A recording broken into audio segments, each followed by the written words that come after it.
All right, so if you've struggled to come down, make clean contact with the golf ball and get that divot in front, a lot of that is happening with the right knee. And what goes on here is we fall back, we kind of put pressure on our left leg, that pushes it back on our right leg.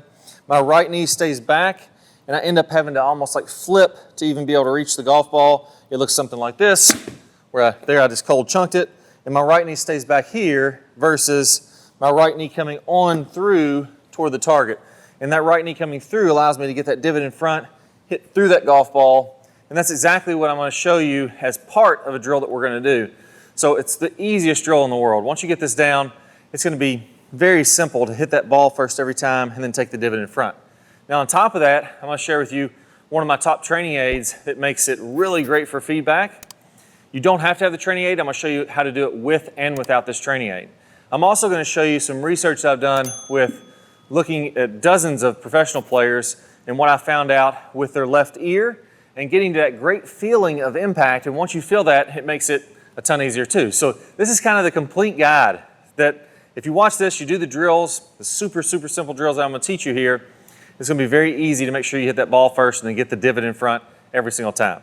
All right, so let's start out here by walking through what is actually going on. So in a good golf shot, what I'd like to have happening is I want to have my weight shift to my left. Like I said, my right side is opening and coming through the shot, and then that gets me to hit the golf ball first, and then I hit down into the ground after that, and the bottom of my arc is actually in front of the golf ball. You see, most people think that it's an up and down thing. They think if they're hitting it thin, their swing is too high, and if they're chunking it, their swing is too low. That's not actually what's going on. Let me show you exactly what's going on that's very counterintuitive, but once you learn this, it makes it way easier.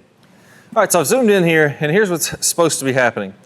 Basically, your club comes down. It's on a nice, gentle arc, almost like a plane running on a landway or a runway, and then it swoops into the ground very level with the ground in front. So what should be happening if we're playing well is our club should be coming down on a nice, gentle, descending angle attack, meaning we're hitting slightly down into the ground. We'll hit the golf ball and the turf roughly at the same time, and then my club will come through and create a divot in front of that turf, or in front of this golf ball that I just hit. And if we're looking on this divot board, which is one of my favorite training aids here, it would show up white like this in front of the golf ball. So in reality, this is a little known thing here, but your club's coming in so shallow, you actually will touch a little bit of grass behind the golf ball, and then it'll come down and hit the turf, and your low point, or the bottom of your divot, will be about 4 inches in front of your golf ball. So this would be kind of that perfect type divot to where you're brushing a little bit of the grass right before the golf ball. That's just kind of clipping the top of the blades. You're hitting the ground, the dirt part, and the golf ball roughly at the same time. And then the low point of your divot should be about 4 inches in front of the golf ball. That's what the PGA Tour average is. And most players are doing something very different than this. So this is a cool map because it gives you feedback on this. But let me explain what's going on. So if I'm falling on that back foot, or actually let's show this kind of hula hoop, where I just have a steering wheel cover that I bought just to make a little circle. Let's pretend this is your low point. So in the thing that I just described there, my low point is about 4 inches in front, and it's at the bottom of my divot, so it's actually below the surface level of this mat. And you see when I'm doing that, it's a little bit of a flatter arc in reality with your swing. I'm just using this for demonstration purposes, so it's a bigger circle when you're making a real golf swing. But you see, if you look at that hoop like this, where does the hoop kind of first touch the surface of this mat is back here. That would be kind of when you first brush the ground, and then the bottom of the divot is here, and then the divot would exit up here somewhere where the hoop kind of exits the level of the turf. That's ideal. That's what you should be wanting to do. A great thing about this too is when I do this, I have to get my hands in front, or I have to lean that club shaft forward. That allows me to take loft off this face. So when I have that divot we just described, I'm leaning the shaft forward, hitting the golf ball, creating that divot in front, and I'm de-lofting the club. Pros are taking a 9-iron and turning into a 7-iron. Part of that is because it makes more distance and more solid strike. Part of that is because that's how you get the divot in front. On top of that, when I do this, look at the leading edge of this club. So this leading edge is the sharp part in the very front. Look what happens when I fall on my back foot and I start to flip the club forward. Look how the leading edge is actually almost hitting the center of the golf ball. This is me flipping the club shaft backwards. If I go straight up and down, look how the leading edge is still off the ground. That's going to be a slightly thin shot. It's not until I get my hands in front, the shaft leaning forward, that the leading edge gets all the way down to the ground. And now my ball, even on a tight pan, hard pan lie, can hit the center of the face of that sweet spot. So shaft lean, I can hit the center of the face. As I start to flip the club, now I can't even reach the center of the face on a tight lie. That's why it's always more difficult for players to hit off tighter lies, because you have to have the right technique to do this. But if you're asking a tour player to hit off a tight lie, they're like, well, this is easier because I just don't have all this grass in the way. So that's the ideal way. Here's what's going on if you're falling on that back foot. Well, my low point, instead of being in front, is actually slightly behind the golf ball. And you can imagine if it's making a divot, so I'm hitting down into the ground, my club would be entering the ground way back here. This would be a massive chunk. So my divot would look something like this, to where I'm coming down, hitting the golf ball like that. The bottom of my divot would be here. The golf ball is there. It's going to be an absolute wreck, train wreck, right? So what ends up happening there is players say, well, you know, I don't want to chunk it, and they think of it as an up and down thing.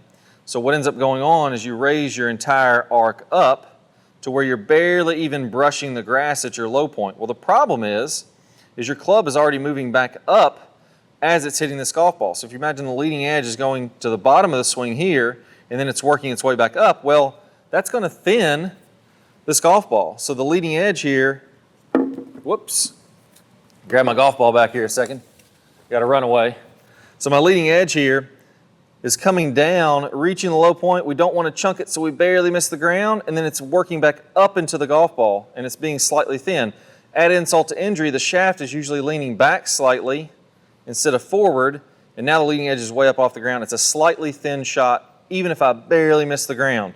So what ends up happening is you raise your entire arc higher up to stop chunking it, and you thin it. And then you say, daggone it, I thin that one, I need to hit down more and get more of a divot. We lower our arc down, so again, our low point is staying in the same spot. We raise it up, we thin it, we lower it down, but now all of a sudden, because the low point's behind, I start hitting dirt behind the golf ball and I cold chunk it. So I just alternate between thins and chunks and thins and chunks, and the only solution to this is, the only time you ever really hit one solid is when the golf ball is not tight against the ground. It's sitting up on a nice fluffy piece of grass, because then I can come down, hit a little grass behind it, but not get any dirt, and as I start to come back up, I'm still hitting it on the sweet spot. So that's why we're having a tough time hitting off hard pan lies. That's why without shaft lean, we're not getting it solid on the face. That's why the divot is actually too far back, and it's not an up and down thing. So the rest of this video, what we're talking about here is we're not talking about controlling your low point this way, the bottom of the arc up and down. We're talking about getting the correct low point forwards and backwards. All right, so let's jump right back into the drill so we can finally get this in our swing. All right, so now we know what's going on, what we want to do. Let's get into the drills to fix it. And it's a very simple drill. I'm going to start out by telling you where you want to be at impact so you can feel it, and then we're going to break it down into even simpler drill to just move right through that so it feels naturally. So here's where the pro research came in. What I found is that what's going on here is pros get their weight to their lead side. So if you're struggling with that divot being too far back, now we know the low point is too far back, what's going on is we never really get our weight shift to the left. We kind of keep the center of our body back. We push off this lead foot to try to get some power, and we end up falling back this way. You notice my right knee stays back, and I end up doing something like this to where I'm falling on my back foot. Now I'm exaggerating there, but if your divot is too far back, if you're struggling with that solid ball first contact, you're doing that to some degree. What we want to do here is we want to get our weight to the left, and specifically our left hip kind of over the outside of our lead ankle. Now here's the key though. If you want to hit it solid, you have to keep your body behind that. And what I found with pros, pro after pro after pro, if I pause them in impact, their left side of their body is over the outside of their ankle. So if I'm looking at my hip, it's over my ankle, it's not back here like this. So if I'm falling back on my right side, look at my hip is way away from my lead ankle. I want to get my weight shift to the lead ankle, and I want to have my left ear, this is that left ear trick I was talking about, my left ear is going to be over the golf ball. So that's basically telling me that I'm bumping my weight to the left and keeping my upper body back. That allows me to get a bunch of lag to hit this golf ball first and then release out in front. So here's how I want you to feel that. We're just going to do a few reps to where I set up to this golf ball. I go ahead and put a little pull noodle here, what would be in line with the outside of my foot. And then when I make some swings, I'll scoot this back a little bit so I can actually have it be out of my way if I make a swing here. When I make some swings, I'm going to feel my left hip bump into that pull noodle, and then I'm going to check my left ear. So you see it's off my left hip at address. As I go into impact, or start my downswing, I want to bump into that pull noodle and then go there at impact. So now, left hip against that pull noodle. If I dropped a line down from my left ear, we should see that right over top of the golf ball. Sorry if the camera's not perfectly lined up there, but that's exactly what we should be seeing. And I can make some swings like this where I just make sure that I brush that pull noodle a little bit, and I keep my left ear behind the golf ball at impact. So let's try that out. There we go, nice solid strike. Little draw starting to work back to the middle. And again, 9-iron, didn't feel like I swung that hard because I had shaft lean, got 158 yards with it. So that's feeling this piece of it to get into good impact. How do we move through impact in the finish? And this is where the world's simplest drill comes in. So when I'm doing this, all I'm going to do is focus on my right leg and my body alignments and the follow through. So I'm going to make a little practice swing here, and here's the wrong way. Weight stays on the back foot, I push off my left, and I finish like this. You notice how my hips are way too far back, my right knee is too far back, and my chest is too far back.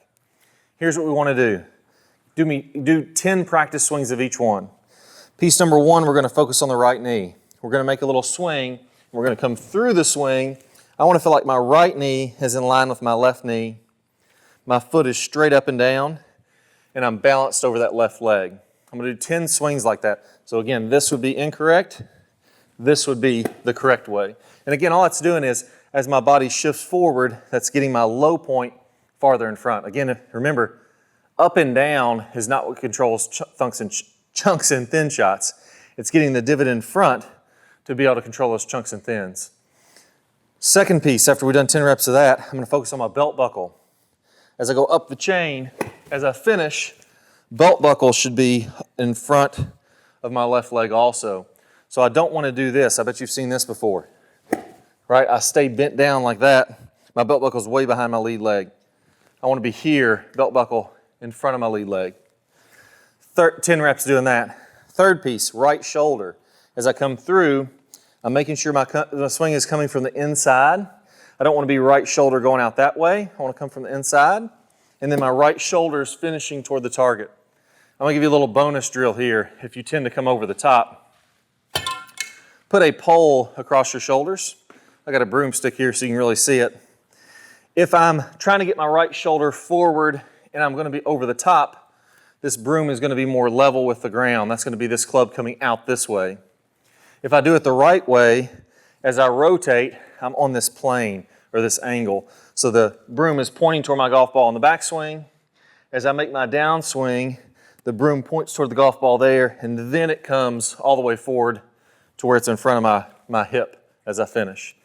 If you just do, that seems almost too simple, but if you focus on 10 reps with the knee, 10 reps with the belt buckle, 10 reps with the right hip, making sure all that finishes in front of the lead ankle, you're gonna get the divot in front. And the reason is, as my body weight moves that way, it's almost impossible for me to hit behind the golf ball. I'm naturally gonna hit in front of it. So that's a great series of drills that's gonna make that a lot easier. Now, as I mentioned, the divot board, my favorite training aid here, is one of the best things you can do for this because it'll show you right away, am I doing this correctly or am I not doing this correctly? And I like to just take some little practice swings without the ball at first.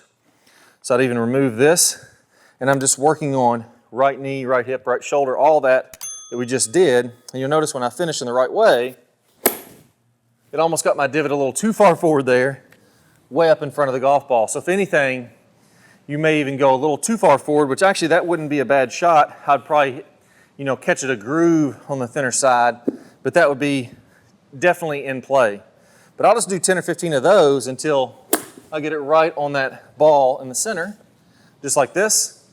And the cool thing again, if you look at the shape of that divot, it's inside out. I know that's a draw. If I was going to hit it this way, if my divot looked like that, I know I'd be hitting a slice. So I want to have the divots just going square with the direction of the mat if I'm going to hit straight shots. So I'm going to do some practice swings with this, and then you can also take golf balls and hit on that. It's just a really cool device. So full disclosure, I get a few bucks if you buy from the link down below. So if you buy from that link, great special price for you there. This is an awesome training aid, but if you don't have this training aid, as I promised, we can do some drills even without it that's going to do the same thing. So what's going on here is if I put a towel, let's go ahead and get rid of this divot board. If I put a towel behind this golf ball, so here's my golf ball, if I just lay a towel about 5 or 6 inches behind the golf ball flat on the ground, if I miss that towel and then hit the golf ball, I'm going to hit a solid shot and it's going to ensure that I'm hitting down into the turf. Let me grab a towel that I have over here and I'll just show you exactly what I'm talking about. So I'm just going to lay this out. And the reason I want to pick 5 or 6 inches behind is because that's about the angle of attack that you need to where you're not chopping down in the ground. So here if I have this towel, I can miss that towel and hit the golf ball. I like the divot board a little bit better because it shows me more precision. I don't know exactly where my divot started with this drill, but I do know exactly where my divot started with that other one. It even tells me if I'm going too far in front, like we saw with my first little practice swing there. So if I hit a shot doing this, let's go ahead and give it a whirl. There we go, again, nice and solid. Missed the towel, took the divot in front. So that's a great little drill to help you to do it if you don't want to pay the extra money for the divot board. But if you do, divot board's the way to go. It just makes things faster and easier. Again, go ahead and click the card that you may see on the screen up here somewhere for a link that goes to the divot board, or the link down below in the description. So now here's one thing that really ties in with what we just talked about with the shoulders and that broomstick. You see, a lot of times what players will do is they'll get this club kicking out steeper and it's wanting to chop down into the ground. So we don't want to bury that club behind the golf ball like we've focused on this entire video, but it makes it tough if our club is really steep. The steeper this angle of the shaft, the more the club wants to hit down, and oftentimes it gets too far behind the golf ball.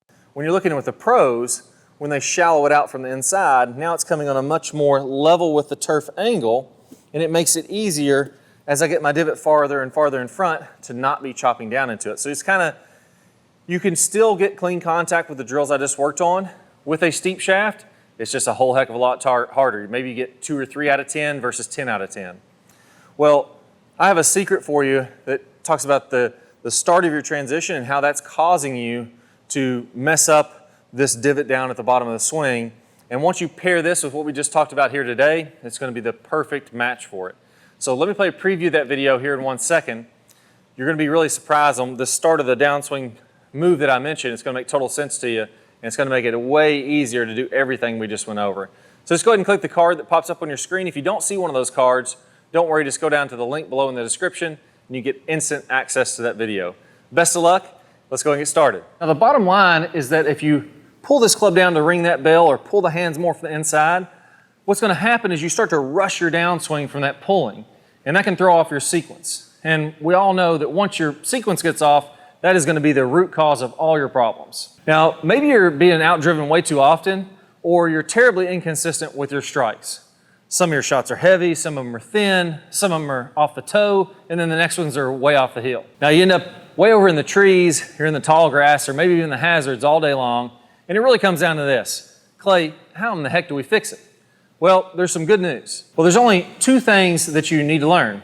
First, you need to learn to shallow the club rather than pulling the hands down and getting the shaft in this steep position. You see, there's another way that the pros do this, and once you start to get that club on this shallower plane, more from the inside, then you pair that up with the right way to square the club face. And once you put these 2 things together, everything starts to fit in your swing. Now your buddies will start to get a little bit jealous because you'll start hitting solid, longer drives, time after time, and round after round. Now I'm going to teach you this right now in what I call the E-slot technique. Let's walk through exactly how to do it. So here's what I want you to do. Go ahead and take a swing to the top and get in a really good position. I want you to feel like your weight is mostly shifted to your right side and that your hips and shoulders are nice and free. I don't want to be locked up here. I want my knees to move, my hips to move, and that's going to allow me to swing my shoulders very nicely.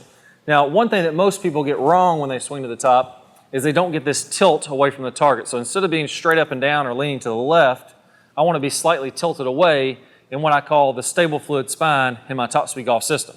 Okay, so now that you're at this great position at the top of the swing, what I want you to do is instead of pulling those arms straight down or ringing the bell, that's going to get the club shaft steep and get this elbow kind of flapping behind your body. I want you to do something very specific. I want you to take the tip of your elbow and move it in a specific way. Now, not this small bone on the inside of your elbow, but I want it to be right here at the tip, and here's what I want you to do.